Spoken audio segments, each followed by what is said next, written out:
చెప్పండి అమ్మా, ఏమైంది? బాగా ఫీవర్ సార్, విపరీతమైన ఒళ్ళు నొప్పి. ఏజ్ ఎంతమ్మా మీకు? సార్ చెప్పలేను సార్. అయ్యో, అంత సిగ్గుపడతావేందమ్మా? మీ వయసే కదా అడిగినాను. ఒక 26 వేసుకోండి సార్. నేను రాసుకోవడం కదమ్మా, మీ ఏజ్ ఎంతో చెప్పండి. ఎందుకు అంత సిగ్గుపడుతున్నారు? అది ఏజ్ 26 సార్. ఏందమ్మా 26 అని చెప్పుకున్నానికి అంత సిగ్గుపడతాను? భలే ఉన్నావు నువ్వు. సరే, మందులు రాసిస్తాను. కాకపోతే ఈ మందులు చాలా పవర్ఫుల్, ముసలి వాళ్ళు అయితే తట్టుకోలేరు. అంత పవర్ఫుల్లా? అయితే 35 వేసుకొని డోస్ తగ్గించండి సార్.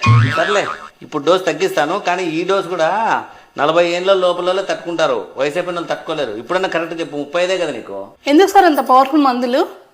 ఏదో 45 వేసుకొని కొద్దిగా డోస్ తగ్గించండి. ఎందుకమ్మా మాటి మాటికి ఏజ్ పెంచుతాను, డోస్ తగ్గిస్తాను? కరెక్ట్ ఏజ్ చెప్పు ఇప్పుడన్నా. Correct sir, last and final 50 రాసుకోండి.